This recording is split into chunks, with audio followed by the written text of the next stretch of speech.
방지법을 적절하지 않다. 나쁘게 말하면 합법적으로 깽판을 친다라고. 전세방 구하는데 너도 좀 부담해라. 특권을 갖고 국회의원 본연의 업무는 제대로 하고 있느냐. 특권을 주고 수당을 주고 이거 안 된다는 거죠, 이거. 궁극적으로 돌고 돌아서 나비 효과처럼 여러분들도 피해를 볼 수가 있다는 거죠.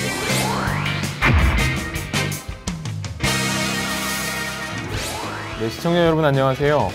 오늘도 법률방송 썬데이로를 찾으셔서 대단히 감사합니다. 썬데이로는요, 대한민국에 한 주간 있었던 중요 이슈들에 대해서 국민들의 시각에 눈높이에 맞춰서 시원하게 소통하는 그런 프로그램입니다. 여러 가지 시사 이슈와 법률 이슈에 대해서 여러분들과 솔직 담백하게 토론을 하는 프로그램이니까요. 시청자 여러분들도 많은 참여해 주시면 대단히 감사드리겠습니다. 네, 오늘도 우리 김동수 교수님 함께 자리해 주셨습니다. 네, 안녕하십니까? 반갑습니다. 오늘 특별히 게스트로 이성환 변호사님께서 자리해 주셨습니다. 안녕하십니까, 이성환 변호사입니다. 네, 여러분들 오늘 첫 번째 주제가 무엇일지 좀 예상이 되시나요? 내내 국민을 열광의 도가니로 만들었던 그런 이슈가 있었죠. 여러분들 다 잘 아실 텐데요. 바로 인간과 인공지능의 대결이다 라고 연일 신문기사가 쏟아져 나왔는데요. 이세돌 프로 기사와 알파고의 대결에 대해서 논의를 해보도록 하겠습니다.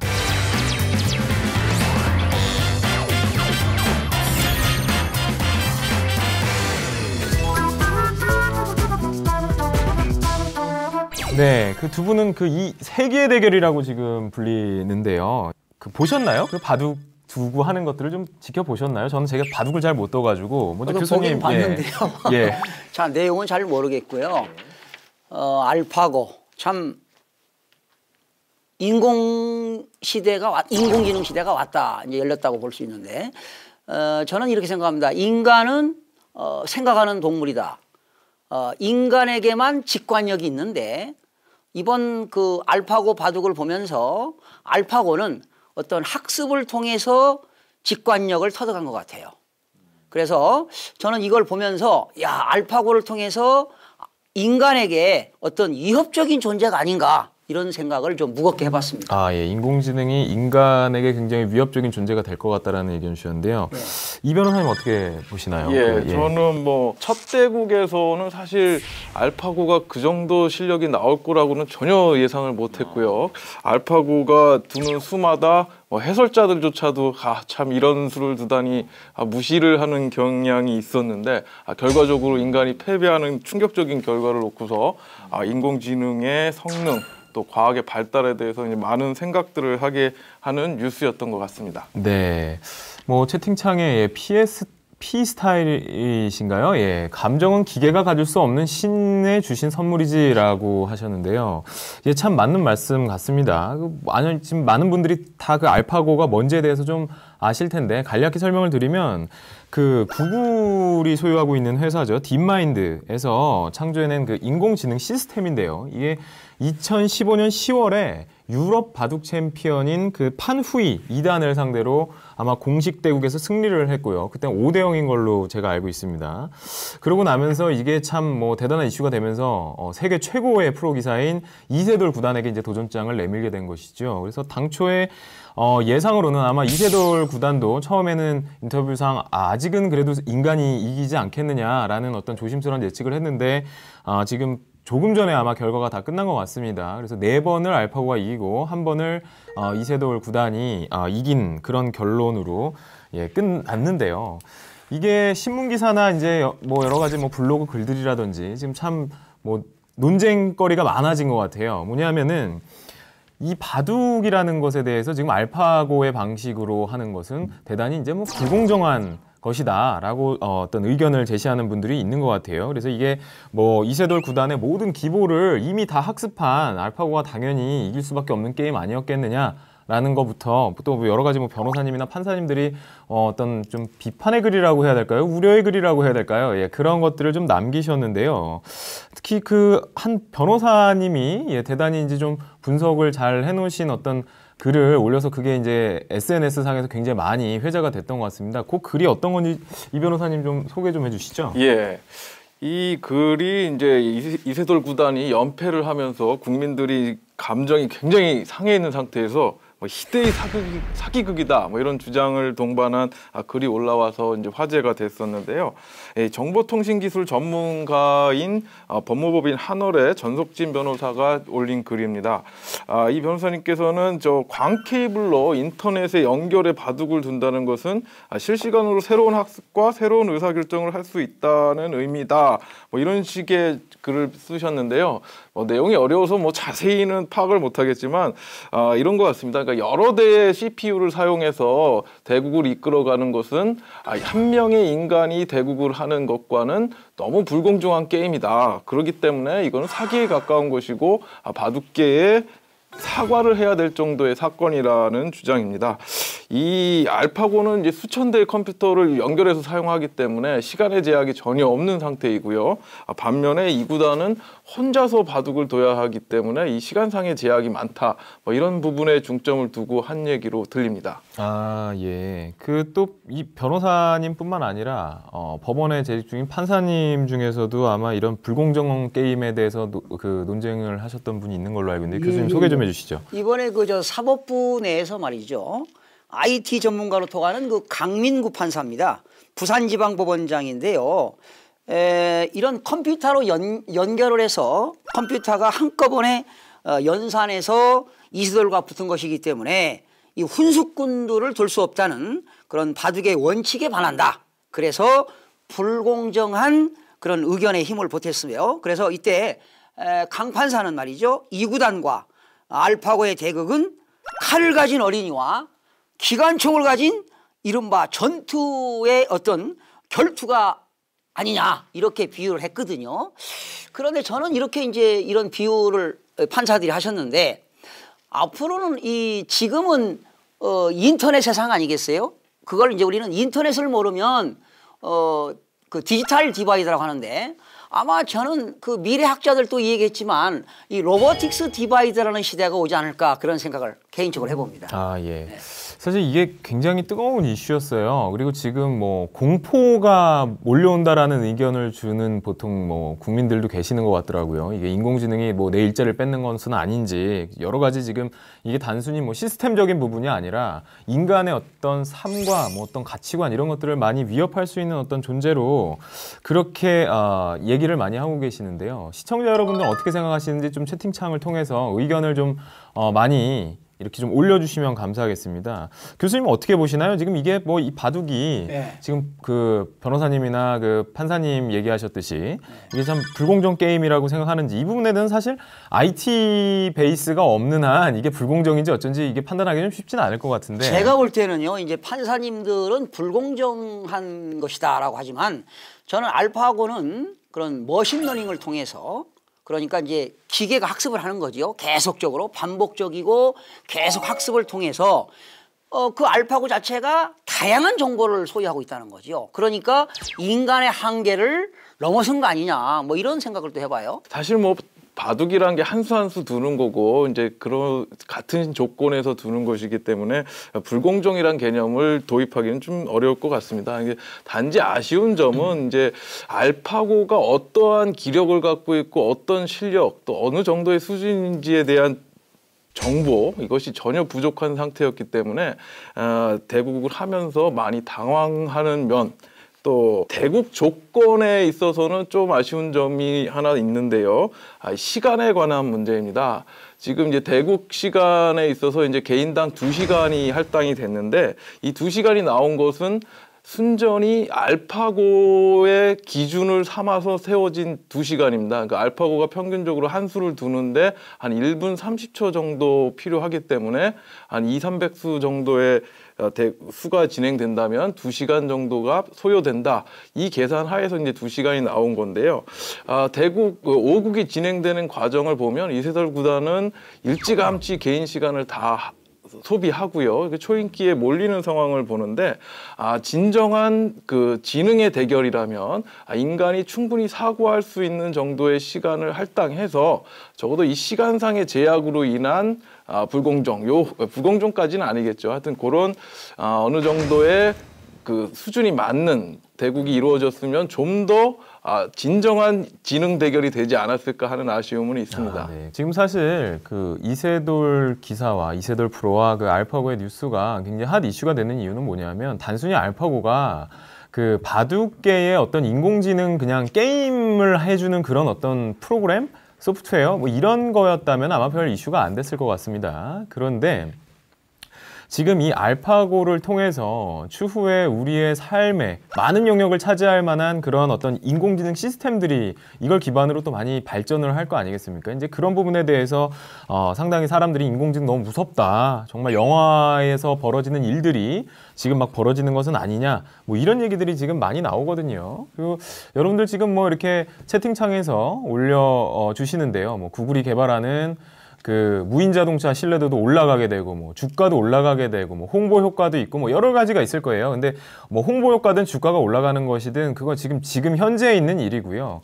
앞으로 그 주가가 올라가는 이유에 대해서 좀 생각해 볼 필요가 있는 거죠. 그 구글이 가지고 있는 그런 기술력이나 어떤 시스템이 이 전 세계를 지배하는 데 있어가지고 굉장히 큰 영향력을 미칠 거다라는 게 이미 반영이 된 거죠. 그 인공지능이 저 정도까지 지금 발전을 했구나라고 아마 시장에서는 보고 있는 것 같고 향후에 몇 년 뒤면 더 크게 발전할 거고 그렇게 발전하게 되면 나중에 이 시장에서 어마어마한 돈을 벌겠구나 이런 것들이 아마 주가에 반영됐던 것 같아요. 근데 이제 우리가 또 법률 방송이다 보니까 우리 쪽 밥그릇 얘기를 안 할 수가 없습니다. 예. 이게 뭐 제 밥그릇도 뭐 당연히 이제 지금 문제가 되고 있는 것 같고요. 보니까 뭐 로봇 검사, 인공지능 판사 뭐 이런 얘기가 지금 나와요. 그래서 아까 어떤 분이 올려주셨어요. 뭐 채팅창에 스포츠의 경우에도 그냥 그 인공지능 판사, 뭐 알파고 판사 이런 알파고 심판이죠. 예, 심판을 도입하면은 5판의 여지도 줄고 얼마나 좋지 않을까 이런 의견도 주셨는데요. 그런 의견들이 반영이 돼서 계속 개발이 되고 있는 걸로 알고 있습니다. 지금 현재 변호사 고유 영역으로 지금 꼽히는 이런 법률 서비스도요. IBM 인공지능 그 왓슨을 기반으로 해서 지금 굉장히 급속도로 발전하고 있거든요. 그래서 변호사들을 대체할 만한 그러니까 뭐 100% 다 대체한다고 하면은 아마 거짓말일 거고 그래도 상당 부분 대체할 만한 그런 정도의 인공지능이 지금 진행이 되고 있는 것 같습니다. 근데 이 부분에서 좀 생각을 해봐야 되는 게요. 우리가 뭐 법정형이라고 그래서 뭐 징역 10년 이하의 뭐 10년 이하의 징역, 뭐 3천만 원 이하의 벌금 이렇게 규정이 돼 있을 때 보통 판사님들이 그걸 보고 10년 이하의 징역에서 적당한 형을 이제 판단을 한단 말이죠. 물론 법원에 어느 정도 기준은 있을 거예요. 그 데이터에 따른. 그리고 재판을 진행하는 과정에 인간만이 느낄 수 있는 어떤 것들이 있거든요. 그걸 통해서 재판을 하는데 물론 피의자, 뭐 피고인이라든지 뭐 피해자 양쪽 다 뭐 그게 그 판결이 들쭉날쭉하다라는 거에 대해 불만이 있을지 모르겠어요. 그래서 인공지능을 도입하면 그런 어떤 인간의 오류나 불평 이런 게 없어지지 않을까 생각할지 모르겠는데 그래서 뭐 교수님 어떻게 생각하세요? 이게 인간의 판단이나 가치관이 필요한 부분이 분명히 있을 것 같은데 인공지능이 효율적이다. 그리고 뭔가 오판이나 오심의 위험이 인간에 비해서는 굉장히 적다라는 이유로 전면 도입을 하는 것이 맞는지.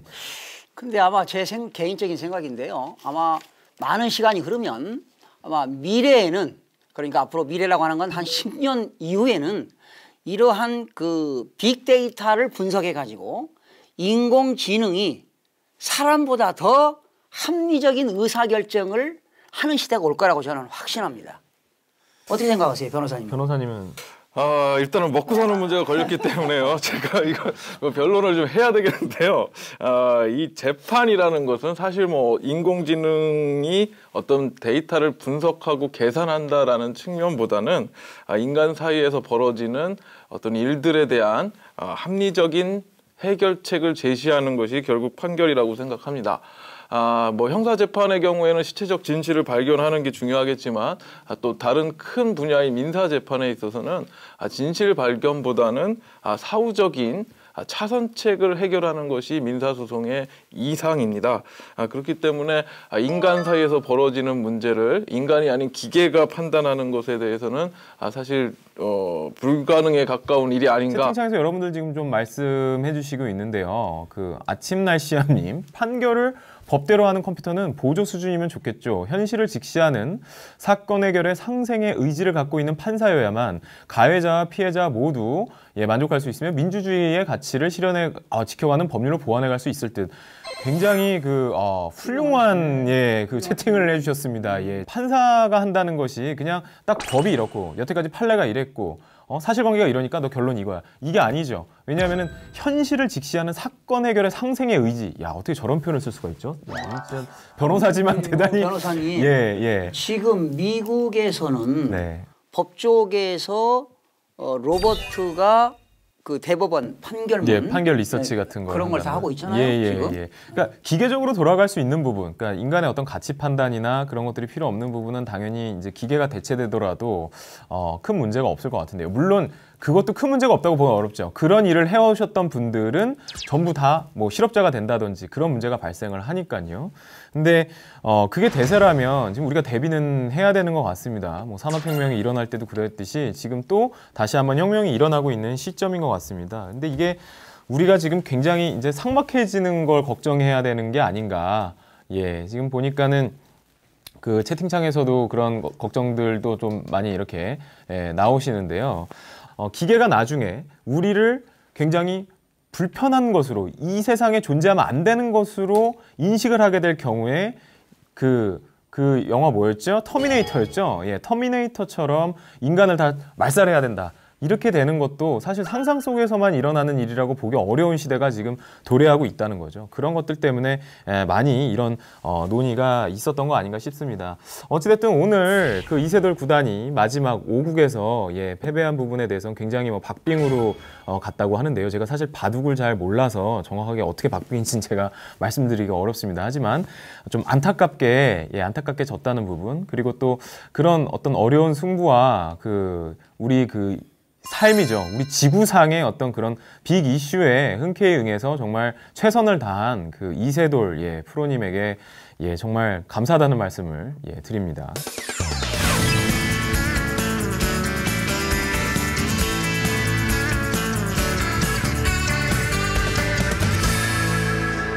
극장가를 전혀 예상하지 못하게 뜨겁게 달구고 있는 영화 한 편이 있습니다. 귀향이라는 제목의 영화인데요. 이거 정말 뭐 3월 달에 스크린가의 작은 기적이라고 하죠. 지금 뭐 제가 알기로 정확한 숫자는 모르겠지만 300만이 훌쩍 넘은 걸로 알고 있습니다. 먼저 이 귀향에 대한 얘기를 시작하기 전에 어떤 영화인지 좀 간략하게 설명을 좀 해주시죠. 자, 많은 분들이 아시다시피 이제 위안부를 소재로 한 영화입니다. 소재 자체가 우리가 충격적으로 다가갈 수 있는 많은 주제이기 때문에 많은 분들이 관심을 갖고 지켜보게 된 것 같고요. 또 최근에 이제 위안부 협정이 일본과 이루어지면서 좀 더 주목을 받은 결과라고 생각이 됩니다. 위안부라는 소재 자체가 이제 충격적인 장면을 많이 포함할 수밖에 없는데 이제 15세 관람가 판정을 받았을 정도로 거칠지 않게 본질 부분을 잘 건드린 잘 만든 작품이라는 평을 받고 있습니다. 소재가 뭐 그렇기 때문에 저도 국민의 한 사람으로서 충분히 분노하고 또 분노할 만한 영화라고 생각합니다. 우리나라 사람이라면 당연히 알 수밖에 없고 분노할 수밖에 없는 그런 이슈거든요. 근데 특별히 이 귀향이라는 영화가 이렇게 화제가 되고 했던 어떤 그런 이유가 따로 있는 것 같은데요. 2002년에 이 조정래 감독이 처음으로 강일출 할머니의 태워지는 처녀들이라는 그림을 보고서 시나리오를 쓰기 시작했다고 하는데요. 시나리오를 완성하고도 투자자를 찾지 못해서 10년 정도의 세월이 흘렀다고 합니다. 그래서 실제로 기획 단계에서부터 개봉까지는 14년이라는 오랜 기간이 필요했는데 결국 이 투자자를 찾지 못해서 실패할 수밖에 없었던 이 영화가 크라우드 펀딩이라는 것을 통해서 75,270명이 총 제작비의 절반이 넘는 12억 원을 모금해서 만들어진 영화라고 해서 더욱 화제가 되고 있습니다. 이 영화의 손익분기점이 60만 명이라고 하는데요. 이 개봉 4일 만에 이것을 가뿐하게 뛰어넘었고요. 현재까지 관객 수가 317만 명에 이른다고 하니까 이 작은 기적이라고 보기도 무한 아주 큰 기적이라고 봐야 될 것 같습니다. 교수님 이 영화 보셨죠?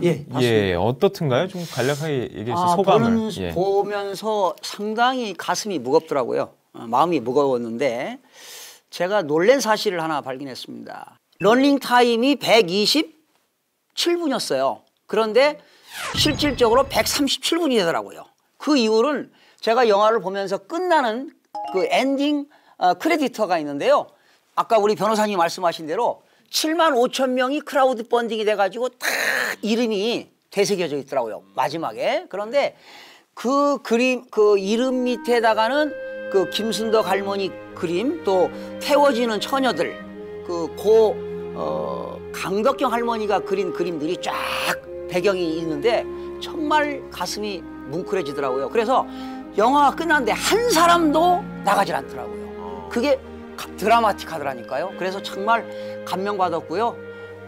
정말 그 일본군 위안부 피해 할머니들이 그런 마음의 상처, 정말 국민의 한 사람으로서 정말 무겁고 가슴이 좀 메이더라고요. 예, 지금 채팅창에서 태극기가 휘날리고 있는데요. 예, 공감해 주시는 분들은 태극기를 같이 한번 휘날려 주시죠. 예, 채팅창에. 제가 사실 이 영화를 보지 못해서 예, 섣불리 말씀드리기는 그런데 신문 기사를 보고 저도 알았어요. 어떤 그 EBS인가요? 역사교사님께서, 역사교사 최태성 교사님이라고 되어 있는데요. 그 스타 강사분인데 그분이 자기 사비를 털어서 상영관에서 무료로 이제 이 영화는 사람들이 봐야 된다라고 하는 그런 아주 훌륭한 행동을 해주셨어요. 훌륭하고 굉장히 용기 있는 행동이죠. 제가 듣기로는 뭐 어떤 국회의원분인가 정치하시는 분이 이 그 감독님한테 젊은 사람이 그렇게 할 일이 없냐 뭐 이런 핀잔을 줄 정도로 영화 초기에 그런 문제까지 이렇게 나왔다고 하는데요. 여러 가지 문화, 다큐멘터리성 영화, 그리고 사회적으로 의미가 있는 영화 이런 것들에 대해서도, 이런 영화들에 대해서도 극장 개봉관들을 좀 늘려주셨으면 하는 바람이 있어요. 이게 영화인들뿐만 아니라 일반 국민들도 굉장히 다양하게 컨텐츠를 즐기고 싶은 욕구들이 있거든요. 그리고 특히 사회적으로 이렇게 의미가 있는 것들은 그 영화로 만들었을 때 상당히 교육적으로도 대단히 좋다는 생각이 듭니다. 물론 이해관계에 따라서는 그 컨텐츠가 대단히 편향됐다라는 평가를 받을 수 있을지 모르겠지만 그걸 보고 국민들이 평가하게끔 만들어야지, 그거를 위해서 힘 있는 사람들이 내가 봤을 때 이거는 안 돼, 이거는 내 의견과는 달라, 그러니까는 하지 마, 이건 뭐 이런 인간들이 다 있어, 이렇게 되는 구조는 분명히 바뀌어야 되는 게 아닌가, 이런 생각이 듭니다. 그래서 이게 사실은 글쎄 변호사님 어떻게 생각하세요? 이게 참 현실이 참 안타깝죠? 이런 것들이 극장에서 많이 개봉할 수 없는 현실. 예, 뭐 자본주의 하에서 대기업이나 어떤 공기관 이런 분들이 돈 되는 것을 추구하는 것을 뭐 비난만 할 수는 없을 것입니다. 그러나 이런 어떤 우리 국민 모두가 관심을 갖는 분야, 또 우리가 함께 느껴야 할 분야에 대해서는 대기업이라든가 이런 기관들이 좀 책임감을 가지고 국민과 함께하는 어떤 컨텐츠를 만든다는 그런 사람을 가져야 될 것 같고요. 이번 영화가 또 의미 있는 것은 뭐 이런 대기업이나 이런 상업적인 어떤 손들이 움직이지 않더라도 우리 국민들이 원하는, 우리들이 만들고 싶어하는 이야기를 우리 힘으로 만들어서 우리가 함께 보고 함께 즐길 수 있는 공간이었다라는 면에서 하나의 큰 전환점이 될 것이고요. 또 앞으로도 이러한 이슈, 또 이러한 주제들에 대해서 국민적인 공감대가 생긴다면 우리 스스로 이런 모금을 통해서 이런 문화를, 또 이런 영화를, 이런 작품을 만들 수 있는 하나의 그 본보기가 돼서 앞으로도 계속 나올 것으로 기대가 되기 때문에 이번 귀향 영화를 정말 기쁜 마음으로 지켜봤습니다. 그 피스타일님이 굉장히 좋은 의견 주셨어요. 그 공영방송인 그 KBS라든지 EBS에서 저작권을 구매를 하든 아니면 라이센스 계약을 체결해서 뭔가 특집으로 틀어줘도 대단히 좋을 것 같다라는 말씀 해주셨는데요. 교수님 또 한 말씀 해주시죠. 이게 지금 뭐 우리 그 역사적 사실에 대해서 이 귀향이라는 영화가 굉장히 흥행몰이를 해서 성공되고 있는데요. 이거 어떻게 보시는지. 정말 그 위안부 할머니들의 그 삶은 이루 말할 수가 없어요. 그래서 귀향이 홈커밍이 아니에요. 앞에 스피릿 홈커밍입니다. 영혼에 대한 귀향일까요? 일형에 대한 귀향일까요? 정말 이 영화를 보면서 저도 많이 울었는데요. 정말 국민의 한 사람으로서 그런 그 여성들, 그런 어린 소녀들을 그 위안부에 얼마나 정말 가슴이 아픈 얘기입니까? 네. 그냥 팩트만 놓고 본다고 해도 정말 두말할 나이가 없는 뭐 그냥 것이죠. 뭐라고 말씀드릴 수가 없어요. 뭐 그런 문제에 대해서 사실 정말 많은 공론화가 이루어져서 뭐 지금 프로그램에서 더 얘기해봤자 사실 입만 아픈 것 같아 여기서 좀 정리를 해볼까 합니다. 네, 그럼 오늘 마지막 주제, 데이트 폭력입니다. 데이트 폭력. 재밌게 웃으면서 떠들면서 할 얘기는 아닌 것 같습니다. 이 데이트 폭력이 요새 굉장히 심각해요. 여러분들 동네 파출소라고 불렀죠, 옛날에. 지금은 지구대죠. 그 지구대 앞에 보면은 그 데이트 폭력, 연인 간 폭력에 대해서 집중 단속 기간, TF 팀을 구성을 해가지고 그 범죄를 대응하는, 경찰에서 굉장히 이거를 열심히 수사를 하려고 하는 그런 지금 상황에 이르렀어요. 이게 데이트 폭력 실태를 제가 좀 조사를 해봤는데요. 통계조사에 따르니까 이래요. 지난 5년간 데이트 폭력을 당한 사람은 36,362명이고요. 이 중에 죽은 사람이 290명이나 돼요. 290명. 예?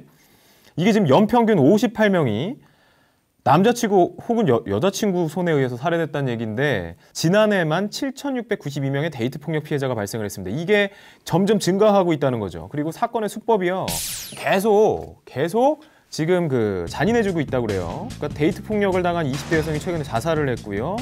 다시 만나달라고 하면서 문자를 2만 통을 보내는 경우, 그리고 여배우 A씨의 데이트 폭력 신고 사건이 있었고, 경찰관 커플들도 데이트 폭력이 일어나서 고소장을 서로 접수를 하고요. 지금 도대체 원인이 어디에 있는 건지 좀 얘기를 해보려고 그러는데요. 먼저 교수님, 이게 데이트 폭력이라는 게 도대체 이게 사랑하는 사람들끼리 문제인데, 그냥 원래 이 데이트 폭력이 과거의 사랑 싸움이에요. 사랑 싸움. 그런데 요즘 데이트 폭력이 아주 현대에서 무서운 범죄로 지금 옮겨가고 있어요. 지금 데이트 폭력 가해자들을 보니까요, 60%가 전과자라고 합니다. 지금 원래 데이트 폭력은 미성년자들 중에도 데이트 폭력이 있어요. 그리고 20, 30대의 연인들 간의 데이트 폭력이 있고, 근데 20, 30대 데이트 폭력이 한 60% 되고요. 조사해 보니까 40대, 50대 사랑 싸움에서도 데이트 폭력이 한 40% 가까이 지금 되고 있는데, 지금 사회적으로 심각합니다, 이게 지금. 이 연애 중, 그러니까 사귀는 중에 발생하는 이 데이트 폭력은 사실 어제 오늘 일은 아닐 겁니다. 그러니까 부부 사이에서도 이제 폭력이 오가고, 맞는 남편, 맞는 아내 이런 얘기가 나오는 것처럼 연인들 사이에서도 이런 폭력들이 생길 수 있겠죠. 근데 이것이 특별히 심해진 경우라기보다는 이제 헤어진 이후에 벌어지는 사건들이 점점 끔찍해지는 것 같습니다. 심한 경우 살인까지 벌어지는 극단적인 상황까지 벌어지는 그런 것들이 많이 보도가 되면서 이 문제가 더 사회적인 문제가 되고 있는 것 같습니다. 일단 변호사님, 그 데이트 폭력이 발생을 하면 처벌이라든지 이런 해결이라든지 이런 것들이 좀 필요한데요. 좀 어떻게 보시는지. 그 데이트 폭력의 문제를 연인 간의 문제, 사랑 싸움 문제 이런 것으로 보기 때문에 사실 처벌이 그렇게 높지가 않은 것이 현실입니다. 그래서 이제 사회적인 문제가 되고 있고요. 수사하는 과정에서 경찰관이 이제 합의를 권하는 경우가 상당히 많고요. 그렇기 때문에 어떤 처벌보다는 당사자 사이에서 무마되는 방향으로 많이 유도가 되고 있다는 것이 큰 문제입니다. 일단은 피해를 보는 여성들이 적극적으로 신고를 좀 해줘야 돼요, 사법당국에. 저는 그걸 권장하고 싶고요. 오늘 이 방송을 보시는 우리 시청자분들에게 지난 3월 8일이 세계 여성의 날이었습니다. 그러면 데이트 폭력의 결과적으로 그런 감정적인 피해, 정신적인, 육체적인, 경제적인 피해를 보는 사람은 누구냐? 거의 여성 쪽이거든요. 그래서 제가 여성들을 보호하기 위해서 몇 가지 좀 당부 말씀을 드려도 되겠습니다, 변호사님? 예. 만약에 데이트 폭력하는 과정에서 말이죠, 일방적인 그 어떤 성관계를 요구한다. 또 일상적인 생활을 감시한다. 또 남녀 간의 친구끼리 이성 간에 SNS 문자를 좀 수시로 확인한다. 이런 것이 있다면 이것도 데이트 폭력에 해당이 된다는 거죠. 이런 것들이 초기 단계거든요. 이런 것들이 있으면은 좀 심사숙고하게 전문가하고 상담을 한다던가, 또 너무 폭력적이면 이런 사법당국에 신고하는 것도 여성들이 보호를 해서 결과적으로 궁극적으로는 큰 범죄 행위가 일어나지 않도록 예방을 해야 되지 않나, 이런 생각을 해봅니다. 변호사님, 마지막으로 한마디 해주시죠. 이 데이트 폭력에 대해서 개인적으로 어떻게 생각하시는지와. 일찍이 아버님께서는 남녀 문제에 끼지 말라고 누누이 말씀하셨기 때문에 가급적 남녀 문제에 안 끼는 것이 이제 좋다고 생각을 하지만, 직업이 직업인지라 이제 남녀 사이에 서로 폭력 상태를 이제 많이 보게 됩니다. 이 최근에 데이트 폭력이 많이 문제되는 것은 이제 그 경제적인 어려움으로 인해서 그 결혼 적령기가 늦어지기 때문에 연애 기간들이 길어지게 됐죠. 그렇기 때문에 데이트 폭력이 더 많아진 것 같은데요. 연장선에서 보면 남녀 사이에서, 그러니까 부부 사이에서 벌어지는 폭력과 흡사한 문제라고 생각이 됩니다. 제일 큰 문제는 이 보통 처음 폭력이 발생했을 때 그것을 일회적인 것이고 앞으로 발생하지 않을 것이라는 사랑의 눈먼 판단력으로 보기 때문에 이것이 점점 많아지고 심각해지는 쪽으로 발전하는 것 같습니다. 그래서 이 폭력이 사실 뭐 술을 먹고 발생한다든가 어떤 이제 극단적인 상황에서 최초로 발생하게 되는데요. 그때 단호하게 대처하지 않으면 2번, 3번 반복되게 되고요. 이 2번, 3번 반복되는 폭력 행위를 자꾸 용인하게 되다 보면 그 폭력의 정도, 횟수가 점점 커지게 되고 결국에는 정말 큰 사단이 벌어진 후에야 안 되겠다라는 것을 깨닫는 경우가 많더라고요. 그래서 혹시라도 데이트 중에 이런 폭력 사태 또 교수님이 말씀하시는 어떤 강압적인 상황이 발생했을 때는 좀 더 냉정하게 판단하시고 또 본인만 생각하지 마시고 주변에 이러이러한 일이 있다는 사실을 충분히 논의하셔서 단호하고 분명하게 대처하는 것이 중요하다고 생각합니다. 그리고 이게 또 한 가지는요, 술이 문제인 것 같아요. 그러니까 뭐 꼭 술을 마시지 않아도 그런 폭력의 습성을 갖고 계신 분도 있지만 항상 이제 술을 먹고 나서 자기가 기억을 가물가물하면서 폭력 행위를 하는 사람도 있고요. 기억을 다 하면서 술을 마신 김에 그런 폭력적인 성향이 나오는 어떤 그런 일종의 정신병이라고 하더라고요. 저도 제가 아는 분이 그걸 병원에서 치료를 받으셨어요. 약물도 하고 자기가 스스로 생활 습관을 변경을 해가지고 술만 마시면 어느 순간부터인가 폭력적인 성향이 나오는 거예요. 그래서 폭력이 데이트 폭력이 아니고요. 그냥 남자 대 남자로도 싸움을 막 벌리는 그런 분들이 있어요. 그러니까 자기 여자친구라고 하더라도 예외가 아닌 거죠. 그러니까 시비를 걸고 자꾸 폭력적인 성향이 나오니까 당하는 입장에서는 너 갑자기 왜 그래? 술만 먹고 왜 난리야? 왜 시비야? 이러다 보면 뭐야? 뭐 이러면서 또 왔다 갔다 하면서 주먹이 오고 가고 뭐 이제 그런 문제가 있는 것 같아요. 그런 분들이 꼭 다음날 술 먹고 사고 친 걸 다음날 깨고 나서는 그냥 잘하는 거죠. 뭐 제가 듣기로는 어떤 분은 그랬어요. 자기 속옷을 빨고 있더라고, 손으로. 그리고 당신 이걸 왜 하냐? 했더니 아니 그냥 내가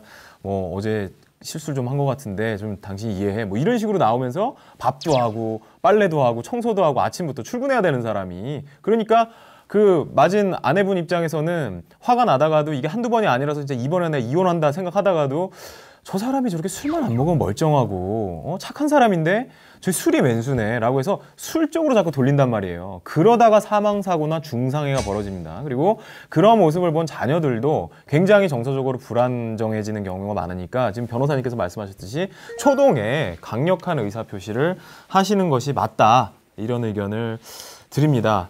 네, 뭐 요거 관련해서 마지막으로 한 말씀만 더 해주시죠. 이번에 이런 우리나라의 지금 데이트 폭력이 커져서 강간 사건, 살인 사건, 폭력 이런 사건들이 엄청나게 발생하고 있습니다. 그래서 지금 그 어느 의원께서 말이죠, 데이트 폭력 범죄의 처벌 등에 관한 특례법 지금 법률안이 대표 발의해서 국회에 지금 계류 중에 있다는 거 참고로 좀 말씀드렸습니다. 그 데이트에 관련된 특례법이 만들어졌어요. 예전에 가정폭력에 관해서도 처벌하기가 쉽지 않아가지고 그 특례법을 만들었거든요. 특별법을. 그래서 이번에도 특별법을 또 만든다고 합니다. 근데 이게 통과가 될지 여부는 모르죠? 아직은 모르겠습니다. 네, 뭐 BJ 석양님, 그런 사람하고 살면 안 됩니다.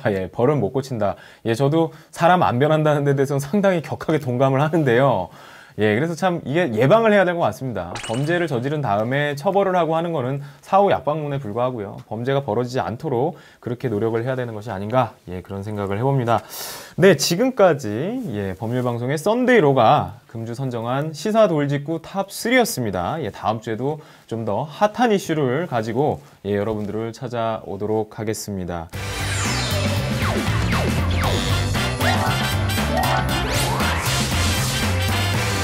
이 순서는요, 현재 국회에서 통과된 법률이나 아니면 국회에 계류 중인 법안들 입법 발의된 것들 중에서 뭔가 좀 이슈가 있고 국민적인 관심사를 가지고 있는 그런 법률에 대해서 저희가 조금 자세하게 알아보는 그런 시간이거든요. 예, 여러분들 참고해 주시고요.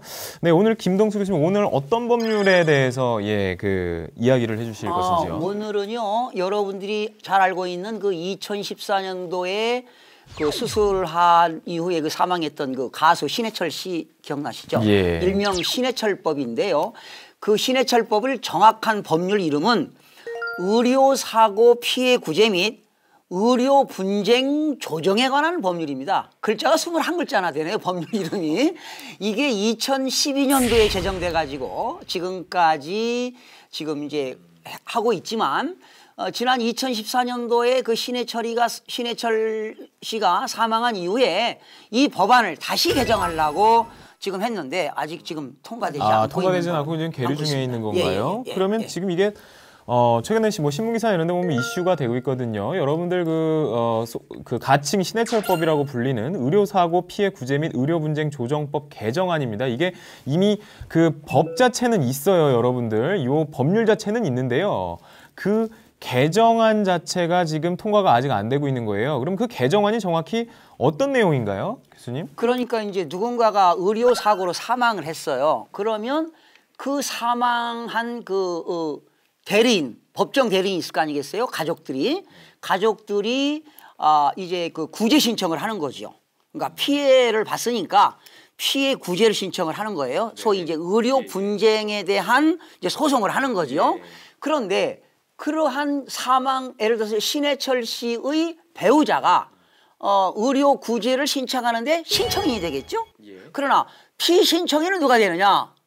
의료기관이에요. 의사란 말이야. 네네. 그런데 신청인이 신청을 하게 되면 피신청인이 그런 조정 신청에 승낙을 해야만이 그게 가능해요. 분쟁 조정이 그 피해를 입은 쪽에서 신청을 하더라도 네. 의료기관에서 동의를 해주지 않으면 그 분쟁 조정 그런 어떤 시스템을 이용할 수가 없다. 그렇죠. 예. 현재 그렇다는 거죠. 예, 법이. 현재 법이 예. 그렇게 되어 있는데 그거를 개정하기 위해서 그렇죠. 예. 그러니까 이제 신청을 하게 되면 피신청인은 무조건 그 조정 개시를 하도록 돼 있죠. 예. 그런 그러면 법안이죠, 이제. 이제 의료 분쟁 조정을 하기 위해서 여러분들 이제 정리를 해드리면요. 지금 현행법상으로는 의료 분쟁이 발생을 했을 때 그 환자들이 이제 피해를 입은 환자들이 의료에 대해서 잘 모르잖아요. 그러니까 그런 부분에 대해서 전문 분쟁 조정 위원회에다가 분쟁 조정을 신청을 하면 이제 거기서 분쟁 조정을 하게 되는데요. 이 제도가 현행법상에 따르면 의료기관이나 의사가 그래 그 분쟁 조정에 내가 응하겠다라고 동의를 해주지 않으면 그 절차로 갈 수가 없다고 합니다. 물론 그렇게 되면 이제 뭐 민사소송이나 형사소송이나 이런 쪽으로 소송으로 진행이 되겠죠. 그러면 의료소송은 좀 시간이 많이 걸리거든요. 그렇기 때문에 이 분쟁 조정법에 따라서 조정을 하는 게 굉장히 좋은데 그게 동의를 받아야만 되다 보니까 이 부분을 이제 개정하겠다라고 해서 개정안이 올라와 있는 상태고요. 그게 아직 통과가 되고 있지는 않습니다, 여러분. 통과가 되진 않아서 통과가 되게 되면은 이제 동의 없이도 의료기관이나 의사의 동의 없이도 우리가 의료 분쟁 조정 신청을 해서 조금 더 신속한 그런 권리 구제라든지 분쟁 해결을 할 수가 있는 것 같은데요. 이게 사실은 지금 뭐 의료계 쪽 입장을 또 들어보면 이렇게 개정을 하면 굉장히 문제가 많다 이런 얘기가 있거든요. 변호사님 이 법 어떻게 생각하세요? 이 개정안에 대해서? 네, 뭐 지금 이제 신해철법이라고 해서 이제 얘기가 되고 있기는 합니다만 사실 뭐 이 법이 도입된다고 해서 이 의료 분쟁 문제가 근본적으로 해결되는 것은 아닙니다. 지금 의료 소송이란 것은 현실적으로 그 병원이라든가 이 의료기관이 뭐 90% 이상 이기는 소송이 되고 있습니다. 왜냐하면 피해를 입은 피해자가 자신이 왜 그런 피해를 당했고 그로 인해서 얼마 정도의 손해가 발생했는지를 법원에 입증을 해야 이기는 소송이 의료소송입니다. 그런데 일반인이 의사가 어떤 잘못을 했는지 뭐 진료 기록이나 뭐 엑스레이 사진 이런 것을 보고서 판단할 수가 없지요. 그래서 의사가 뭘 잘못했는지를 입증하는 것이 사실상 불가능하다고 봐야 됩니다. 그리고요, 그 법원, 판사들 역시 이 의료 문제에 대해서는 사실 잘 모릅니다. 의사, 그러니까 병원의 그 사실조회 내지는 감정을 통해서 의사의 의견을 구하게 됩니다. 그래서 의사들이 이 사건의 경우에는 의사의 과실이 있다 없다라는 의견을 재판부에 제출하게 되면 판사는 사실 그 의견대로 판결을 쓸 수밖에 없습니다. 그런데 이 의견을 내는 것이 누구냐? 같은 의사들이죠.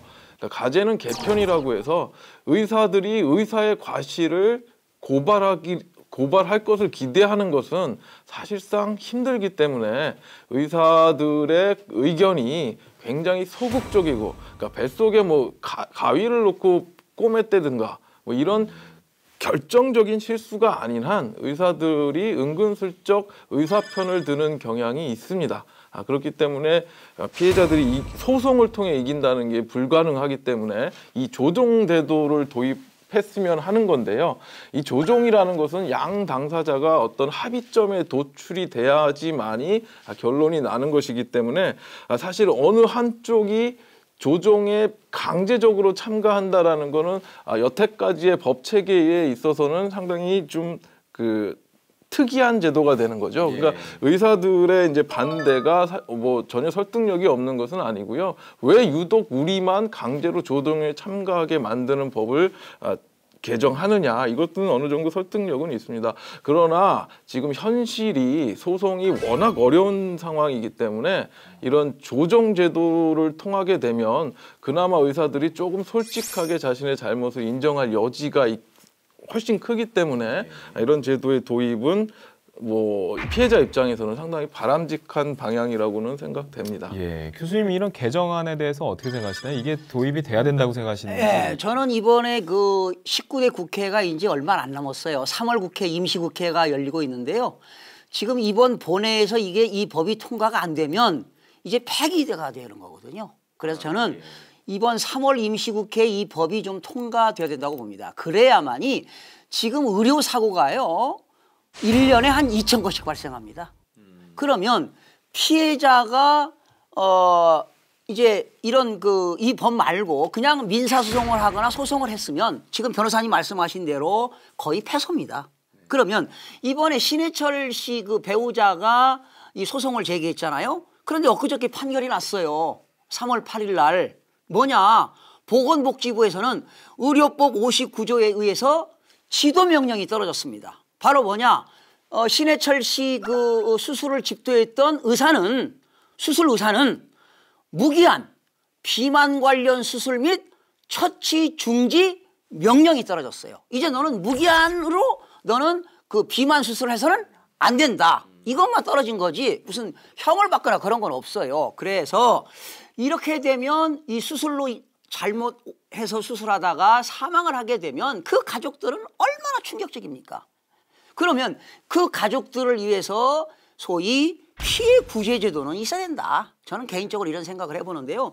이번 좀 통과시켜야 된다고 저는 개인적으로 생각합니다. 이게 사실 이제 저도 좀 찾아보다 보니까요. 이제 의사들이 우려하는 부분은 아까 그 변호사님 말씀하셨듯이 왜 우리한테만 이래라는 것도 있고요. 그리고 그 분쟁 조정 위원들이 지금 총 5인인데요. 5인 중에 의료 전문가가 2명이다. 나머지 1명은 뭐 검사, 1명은 뭐 변호사, 1명은 뭐 어디 이런 식으로 돼가지고 의료 비전문가가 더 많이 구성되어 있는 그런 분쟁 조정 위원회라면 의사한테 불리하지 않겠느냐라는 이제 의견들이 또 있고요. 그리고 이렇게 분쟁 조정으로 다 누구나 갈 수밖에 없게끔 법을 강제해버리게 되면은 의사들이 치료 행위나 진료 행위를 하는 데 있어서 대단히 소극적으로 변경될 수밖에 없다. 왜? 소송에 휘말리거나 분쟁조정위원회에 맨날 들락날락 거려야 되는 상황이라면 과감하게 처치를 해서 내가 뭔가 이 위급 상황을 타개하려고 하는 것보다는 그냥 한 발 물러나서 아무것도 안 하면 아무것도 안 하고 그냥 내가 할 정도 안정적인 것만 한 다음에 문제가 발생을 하면 이거는 이러이러한 위험이 있기 때문에 나는 하지 않았다라고 해서 면피를 하려고 하는 성향이 커질 수도 있다. 그렇게 되면 국민 보건이나 어떤 의료 행위에 대해서 상당히 안 좋은 악영향을 끼칠 수 있다라는 주장도 만만치 않게 하고 있는 것 같습니다. 그래서 이게 뭐 독소 조항이 있고 없고 뭐 이런 걸 떠나서 제 생각은 그래요. 실제로 그래요. 2,000건이나 되는 의료 소송 중에 소송 가서 의사한테 이기는 건수가 그렇게 많지 않습니다, 여러분. 예, 그래서 그런 부분 때문에라도 소송으로 갈 게 아니라 이렇게 분쟁조정위원회를 통해서 빠르게 해결될 수 있으면 좋겠고요. 만약에 이게 5인 감정부에서 2인이 의료기관인 게 불만이다. 의사가 2명밖에 안 되는 게 불만이라고 하면은 의사 수를 조금 더 늘리고 또 다른 직렬에 있는 분들도 좀 늘려서 일반 상식에 좀 맞게 뭔가 결정이 좀 나와야 되는 게 아닌가. 너무 전문 영역을 의사만의 어떤 영역으로 딱 그렇게 만들어놔서 뭐 법률가가 됐든 누가 됐든 거기에 침범하기 어려운 그런 영역으로 만들다 보니까 이런 문제가 발생을 한 게 아닌가 싶어요. 이게. 그리고 참고로 저 변호사님 제가 참고로 조정희 의원은요 원래 5분의 2는 판사, 검사, 변호사로 자격 있는 사람. 그러니까 두 분 변호사님은 조정희 의원 자격이 주어지는 거죠. 그리고 이제 5분의 1은 보건의료에 학식이 있는 의사, 치과의사, 한의사, 조산사, 간호사가 될 수 있고 5분의 1은 소비자 권익에 있는 그 비영리 민간 그 단체 지원법에 의해서 비영리 민간인들 그리고 5분의 1은 이제 대학에서 조교수 이상 이런 사람들을 이제 전문가로 해가지고 조정위원이 현재 구성되고 있는 거죠. 아, 그렇게 돼 있군요. 제가 어떤 들었던 사연 중에는 그런 게 있었어요. 애기 엄마가 임신을 해가지고 출산 자연분만하러 들어가서 잘 낳고 와 이러고 갔는데 애기도 죽고 엄마도 죽고 그러고 나온 사건들도 있었어요. 예, 그냥 남편 입장에서는 황당하죠. 왜? 의사가 있었고 간호사가 있었어. 거기 그 애 낳는 데는. 근데 내 와이프랑 애는 동시에 죽어갖고 둘 다 이러고 나왔다. 근데 그 안에서 의사가 제가 하느라고 다 했는데 저는 쉴 수 없습니다. 이러고 나왔다고 해보세요. 그거 어떻게 싸울 거예요, 그거를? 그렇죠? 그런 문제들이 계속 나오니까 이런 것들이 나오는 거거든요. 예, 그러니까 이게 의료기관이나 의사분들도 좀 그런 어떤 배경들 자기에게 불리하다고 무조건 이렇게 반대할 것은 아니라는 거죠. 왜냐하면 의사는 분명히 공익적인 측면이 엄연히 있습니다. 변호사처럼. 그래서 그런 부분에 대해서는 희생을 하는 게 맞다고 생각이 듭니다. 여러분들 그 혹시 법률 방송 게시판이 있거든요. 또 법률 방송 홈페이지에 들어가시면 썬데이로 게시판이 있습니다. 여러분들이 거기서 이런 주제 좀 다루어 주세요 라고 하는 것들 있으시면 예, 그냥 과감하게 올려주세요. 그냥 솔직하게 난 이런 부분이 관심이 있는데 이런 것 좀 다뤄주세요. 그럼 저희가 괜찮은 것들은 채택을 해서 방송 주제로 다루어 드리니까요. 여러분들 또 뭐 알고 싶은 법이라든지 아니면은 사회적인 이슈 이런 것들 좀 속 시원하게 다 뭐 좀 얘기 좀 해줬으면 좋겠다 싶은 것들이 있으면 여러분들이 올려주시면 적극 반영하도록 하겠습니다.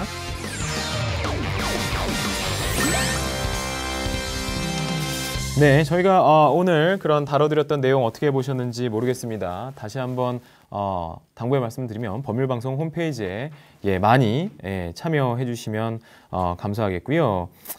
네, 그러면 변호사님 오늘 특별한 게스트로 참여해 주셨는데 방송 스타일이 좀 다르죠. 이거 보느라고 재밌어가지고요.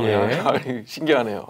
이게 좀 신기합니다. 실시간으로 소통할 수 있다는 게 대단히 큰 장점이긴 합니다. 근데 이제 우리가 방송을 잘 못하면 여기서 이제 바로 채팅창에서 멘탈이 훅 떨어지는 그래서 이게 할 말을 잃어버리는 갑자기 말이 딱 멈춰져요. 그래서 저게 자꾸 떠오르면서 갑자기 화가 나기 시작할 때도 있고 왜 제가 다짜고짜 나한테 욕이지 막 이럴 때가 있는데 처음이신데 되게 잘 침착하게 해주신 것 같아요. 교수님 오늘 이제 3번째 방송이 되시니까 굉장히 이제 교수님 팬들도 점점 늘어가는 것 같아요. 채팅창 보니까는 준비 너무 많이 해오시는 것 같다. 통계치 정말 열심히 해주시는 것 같다. 그래서 대단히 이제 칭찬의 힘이 좀 나시죠. 진짜 교수님이 이 방송의 시간상 분량상 이거를 다 못 해주시는 거예요. 이게 지금 준비가 이게 저희 이 작가님들이 해주시는 그게 아니고 본인이 별도로 엄청 많이 갖고 오시거든요. 그래서 여러분들에게 좀 더 정확한 어떤 지식을 드리기 위해서 교수님이 굉장히 노력을 많이 하시니까요. 여러분들 그 부분에 대해서도 좀 알아주시면 대단히 감사하겠습니다.